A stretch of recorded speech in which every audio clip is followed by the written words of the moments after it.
Happening now, Chautauqua and Cattaraugus counties both have seen an increase in COVID-19 cases. What we know next. Plus, an official with Heritage Ministries joins us live to talk about how nursing homes are coping with the virus.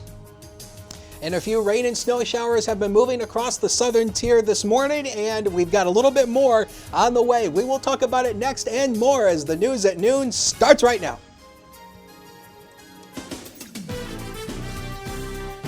Live and on demand, this is WNY News Now. And thanks for joining us for WNY News Now on this Friday. I'm Justin Gould. Our top story, 2 new cases of the novel coronavirus were reported in Chautauqua County yesterday afternoon. Here's the latest COVID-19 outbreak map locally. The county health department says that the cases involve 20-year-old women living in the northern part of the county.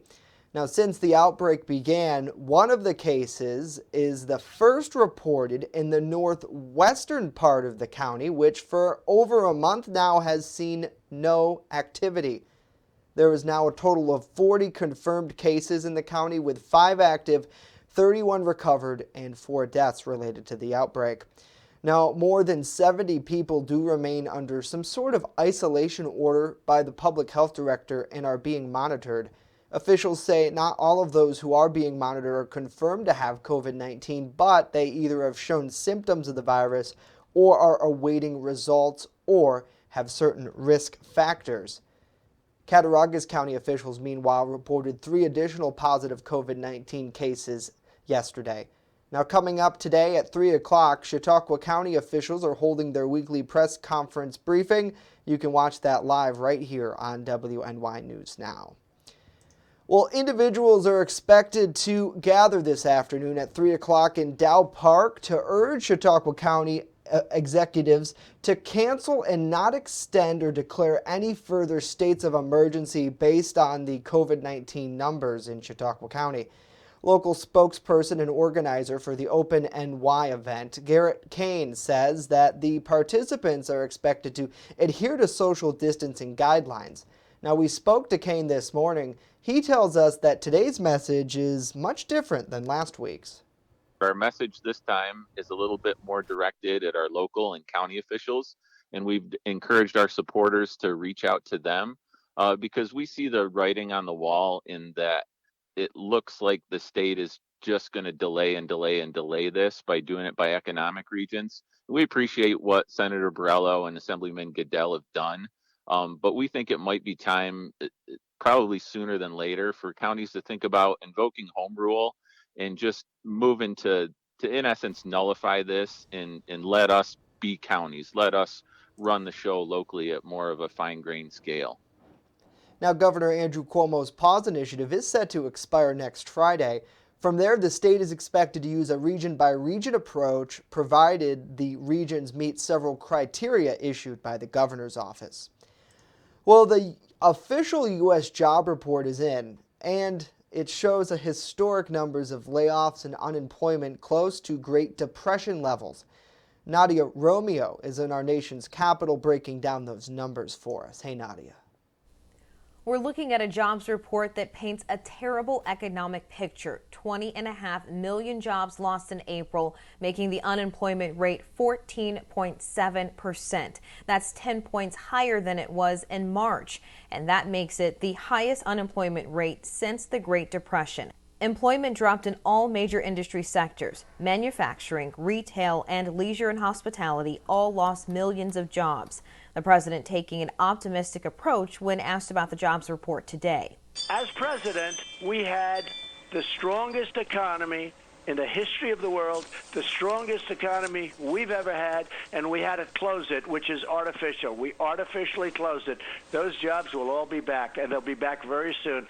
And next year, we're going to have a phenomenal year. People are ready to go. We got to get it open. That's the president's hope, that as states reopen, they'll hire back their old employees and the economy will take off again. Now, the biggest question now is how much of this is as temporary as the president says, and how much is permanent, with some businesses unable to survive the current crisis. But it's not just about unemployment numbers. Another indicator of the U.S. economy is consumer spending. That makes up 2/3 of the U.S. gross domestic product, or GDP. A recent survey on household spending shows only about 12.5% of Americans spent money on vacations or trips in the last 4 months. In Washington, I'm Nadia Romero. Nadia, thank you. Now, analysis of job growth predicts that it could be expand by Memorial Day in many parts of the nation as businesses start to open up again. Well, Congressman Tom Reed and Quest Diagnostics, in collaboration with regional and local healthcare providers, announced a new commitment yesterday that they say will dramatically boost testing capacity and kits here across the region. Reed says the additional testing capacity will be vital to serving the community's health needs and exceeding the reopening benchmarks the governor has mandated, part of Western New York's reopening approach. Now, Quest Diagnostics announced an ability and commitment to provide the following supplemental testing resources to expand and grow here in Western New York. Officials say initially they're going to be giving out 3,000 tests per day, which is expected to exceed the reopening standards covering 3 million people in the state. These resources will be provided to serve the demand following the three regions' defined part of New York's reopening plan here in the Southern Tier, the Finger Lakes, and Western New York. More on this plan can be found right now at WNYNewsNow.com. Well, here's some good news. A countywide parade celebrating frontline childcare workers is taking place in Chautauqua County right now. The parade kicked off this morning here in Jamestown, with participants driving by the YWCA Childcare Center downtown. Chautauqua Lake Child Care Center Executive Director Beth Starks tells us that the parade will cover all corners of the county, seeing child care centers along the way. We are literally driving by every single licensed child care provider in the county. And so we started in Jamestown this morning, and then we are proceeding throughout Jamestown, and then we'll go along the lake to DeWittville and into Mayville around noon. And then we will head to Westfield and Brockton and Fredonia and Dunkirk. We plan to be out in Irving by 3 p.m. and have another press conference out there with our senator. And then we will end the parade in Cassadaga for the day. Now, Stark says without access to high-quality child care, parents simply can't work, especially for those essential workers during the COVID-19 pandemic. Stark says that child care is essential.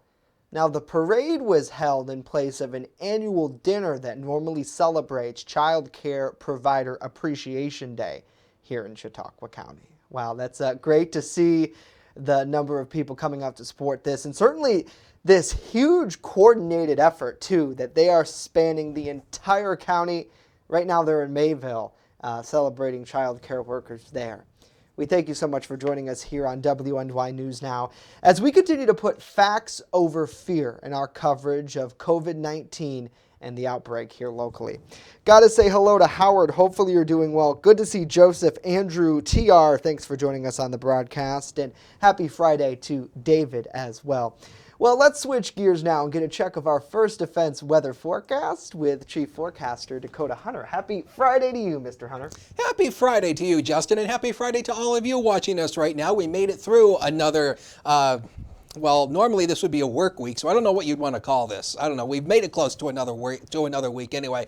Here's a live look coming from the Warren City Bank in downtown Warren. Traffic flowing okay over the Hickory Street Bridge, but lots of clouds around 42 in downtown Warren right now. And I think the anemometer is broken. I don't believe the winds are calm right now in Warren. I believe that sensor is currently broken. But as we take a look at the radar, you can see that we've had a few of these light rain showers moving through. There has been some snow mixed in at times, and this is going to continue through the afternoon. And you know what's going to be coming up for the weekend, something we've been hinting throughout the past couple of days. It was breezy yesterday. 43 miles per hour was the peak wind gust at the Jamestown airport yesterday. 35 was the peak wind gust in Dunkirk. And the winds are going to be coming up once again for tomorrow. We're talking wind gusts possibly near 45 miles per hour tomorrow. And with the temperatures, it's going to be feeling nasty out there tomorrow. 58 was the high yesterday. It kind of felt nice, especially in the afternoon. That's still below average, but at least it's better than where we have been. 84 set all the way back in 1936, and no, I was not doing the weather on television back then. And 22 is a record low set back in 1987. So through the afternoon today, more clouds than sun through the afternoon. Basically just mostly cloudy to complete overcast. A few scattered wintry mix showers to mainly just snow showers across the area today. Quite cold, a bit of a breeze. 37 on the hills, 43 near the lakeshore areas with a northwest wind 9 to 17 miles per hour. It turns very cold for the weekend, and yeah, some snow is going to be on the way. We'll break it all down in a few minutes. Justin? All right, Dakota, thank you very much. Coming up next, an official with Heritage Ministries joins us live to talk about how nursing homes are coping with the novel coronavirus. Stay with us.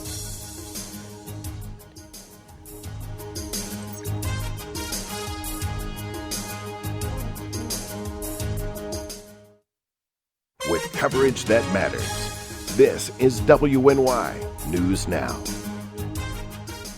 EagleZip.com is your local one-stop shop for all of your home and business computer needs. Located on Fluvanna Avenue Extension, just outside of Jamestown, EagleZip.com sells and services all brands of desktops and laptops, as well as servers and network equipment for your business. All new computer sales include transferring your data from your old computer plus a 2-year warranty. Call EagleZip.com today. Stop by EagleZip.com today and let us make computers easy for you. This is Christine Schuyler, Chautauqua County Public Health Director, with a very important message. We need you to make every effort to protect yourselves and our healthcare workers. If you absolutely don't need to go out, don't. If you have a mild cold or flu-like symptoms, with or without a fever, stay home. If your symptoms are severe, call your healthcare provider. Do not go to the emergency room or urgent care. Do not call 911 or go to the ER unless you are experiencing a life-threatening emergency. The best ways you can help prevent the spread of COVID-19 are to wash your hands often with soap and water, cover your cough, avoid close contact with others. Please stay home. You're watching WNY News Now, your source for breaking news. Welcome back to WNY News Now. The concern surrounding COVID-19 infections in nursing homes continues to be on the top of the mind of many, mainly because health experts say those who are over 70 could be at most risk for complications due to infection. Joining us on the broadcast to talk more about the continued effort to battle the virus in their chain of nursing homes is Jennifer Witten with Heritage Ministries. Jennifer, thank you so much for joining us today. It's a pleasure to have you. Oh, thank you so much for having me, Justin. Great to be here. First off, I want to ask how things have been going at your Heritage facilities here in Chautauqua County. So things are going great for us. We are very well prepared and equipped to deal with the virus. We have been very fortunate and blessed to not have any confirmed COVID cases at our Chautauqua County locations. We have a COVID task force, Justin, that meets daily, working around the clock to ensure that our staff and our residents are prepared and equipped to live and be treated safely, and that their well-being is paramount to all that we do every day. Have you seen anyone infected by COVID-19 here locally? Not within the Heritage Ministry system. Is there a process in place to, if, heaven forbid that were to happen, that you and your staff and other residents would be able to continue to provide care, but quarantining? Oh, certainly. I mean, it's absolutely our duty to be responsible in this pandemic and to be prepared for all scenarios. And we have been. We've been working diligently to prepare for all of the what ifs. And we've been very blessed to be very equipped, well equipped with PPE, the personal protective equipment, trainings for all of our staff, instructions for all of our families. As you know, this is very difficult for them as well. And so, yes, absolutely, we are fully confident in our preparations should the virus impact any of our communities. Now, since the outbreak, your facilities, along with pretty much, I'd imagine, every elder care group in the state, has placed restrictions on visitation.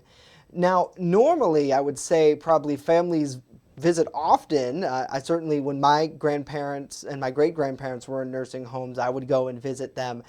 Now, though, it's a little different. We see many of them going outside and visiting through a closed window using FaceTime. What has that process been like to kind of adapt to this new visitation there? Well, certainly we've all had to modify our behaviors and activities. And it's very important to us that our residents and their families are still able to communicate and engage with each other. So we're using technology, just like many other healthcare organizations. We're doing a lot of Skype visits, Zoom visits with families, and those window visits that you just spoke of are very popular. Here in Chautauqua County, we also have the Heritage Stables, where we board many of our neighbors' horses, and we have our own horses, and we've been able to bring those down to do some window visits with our residents as well. So that's been quite delightful for a lot of folks. We are certainly anxious to get back to a time when people can come back into the facilities and visit with their loved ones face to face. But until we're able to do that safely, we want to continue to find innovative ways to connect families with their loved ones. And we're actually showing some of those images right now of some of the residents at your facilities who have taken signs and posted messages to their families online. You know, some of the photos that viewers have sent us of their visits, Yes. which have been very creative. Leaders right now here are working on that plan to reopen, mainly starting with businesses at first who are a little less susceptible to infection. Have you had talks about the reopening plan, at least starting to formulate something? Oh, certainly. I mean, we're always looking forward, and we're always being hopeful for the best, and certainly preparing for the worst. As part of that reopening plan, we will absolutely be in compliance with what the government officials are suggesting, CDC, Department of Health, just to ensure that our residents and our staff continue to be protected and are safe until we get to that point that we can be fully reopened. And this is $1 million question that I'm about to ask you, but is there a sense of a timeline for something like this? Because it seems like from everybody, they don't know. I think this is, the answer is no. I think this has really been, unpredictable and unprecedented. Of utmost concern for us is to continue to ensure the safety, health, and well-being of our residents, our staff, our patients, and we'll continue to do what we need to do to ensure that that continues. Now, once we get to that point, whenever it may come, certainly, hopefully when the seas are a little less rough out there, what would the process look like to visit? Do you still think that maybe we'd have some sort of precaution in place where people coming into a facility are either checked for a temperature or basic screening would be going on? Certainly, those are things that we are considering right now, as I think all businesses across every industry are considering right now. How do we do that safely? Whether or not that happens in waves, but we're going to continue to follow the advice, the guidelines that are coming out of our medical experts and apply those to our organization. And finally, we thank you so much for joining us today. What's your and your company's general message to the community throughout this COVID-19 pandemic? What do you want families of those living in your nursing homes and assisted living to know? So we have a few messages I'd like to share. First of all, we want to say thank you. We want to say thank you to everyone in the community for the support that they have shown us and continue to show us daily.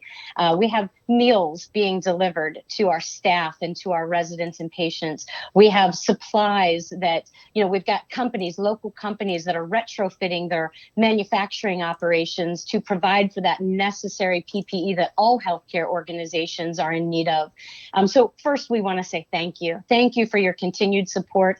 I ask you personally to continue to show that to our staff and our residents and know how very much it's appreciated. Secondly, I want to say there's hope at Heritage for all folks who are looking for a safe haven. We continue to be open to serve you. So if you are a senior that's in need, whether it's independent living, assisted living, or skilled nursing, we are open to serve you and are able to serve you. So I encourage you, please, to reach out if you are in need. Right now, Justin, we're actually running what we call the Hope at Heritage campaign to invite seniors who may be feeling a little fearful, who may not have access to those things that they need, groceries and supplies, a way to connect with their families. We can provide that for them at Heritage, and I certainly encourage people to give us a call and see how we might be able to serve you. But again, just a huge thank you for the community support. We continue to ask everyone to pray for all of us that are living through and working through this pandemic.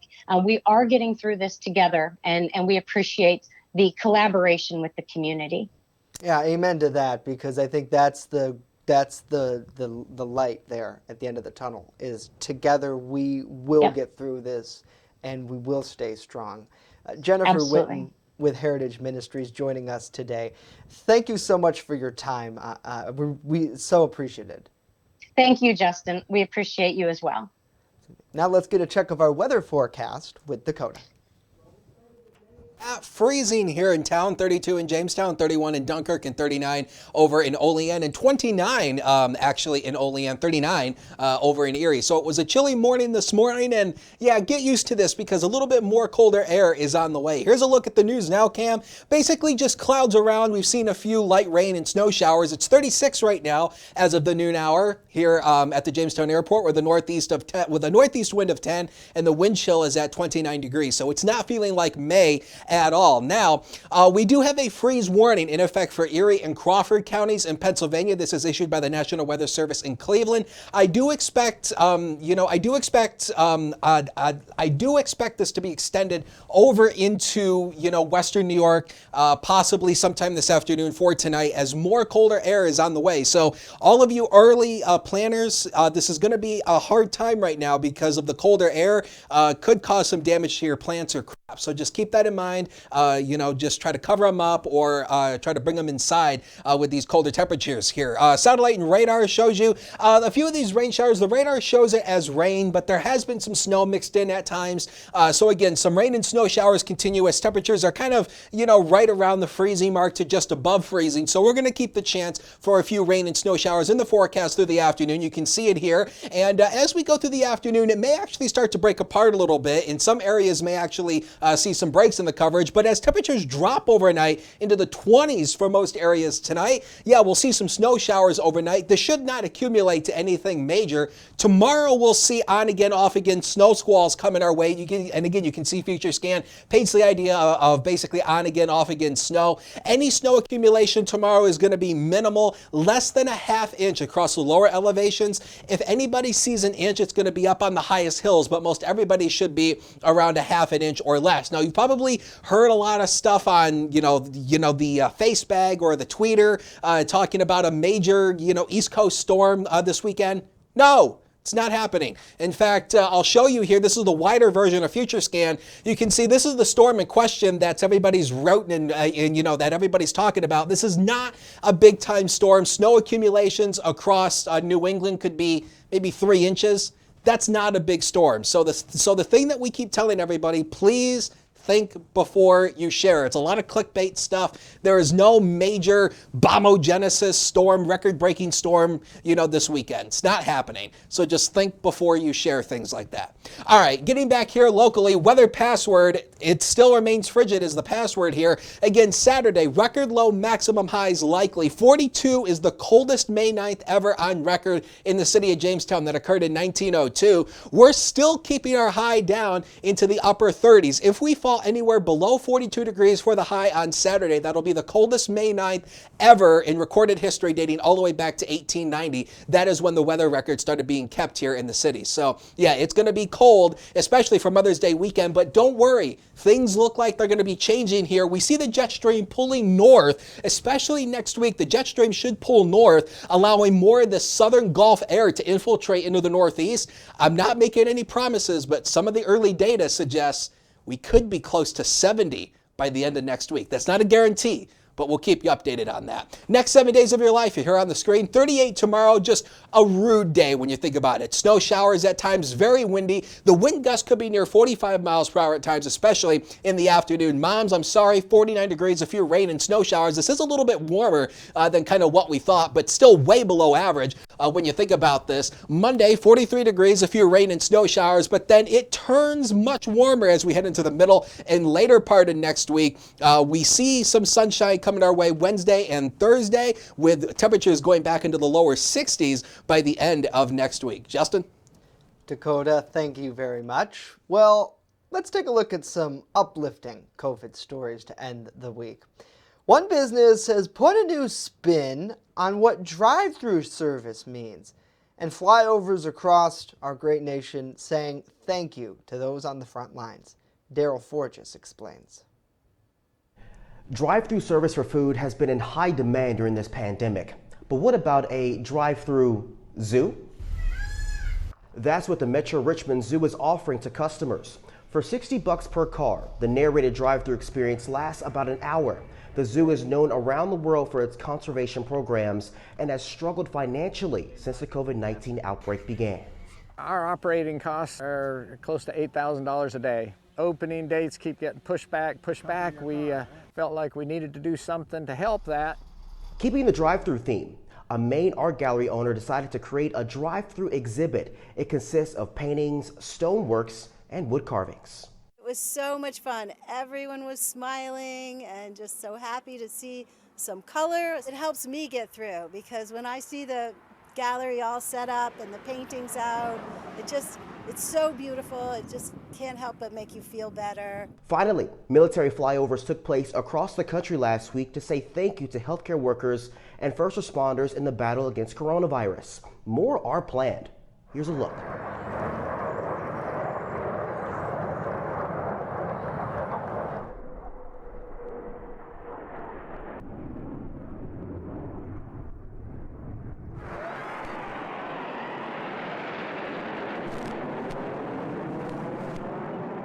Wow, that is absolutely amazing. And once again, a special thank you to all the essential workers on the front lines during this pandemic. I'm Daryl Forges reporting. All right, Daryl, absolutely amazing, sir. Thank you so much for that. Well, that's going to do it for us this week. Of course, we remind you that coming up today at 3 o'clock, Chautauqua County officials are expected to provide their weekly live press conference update. You can watch that live right here. And then our News Now at Noon show is back Monday at noon. Of course, news continues 24/7 when it happens on WNYNewsNow.com and on our mobile app. We leave you with a shot over downtown Jamestown, and I see some snowflakes out there. Have a great weekend.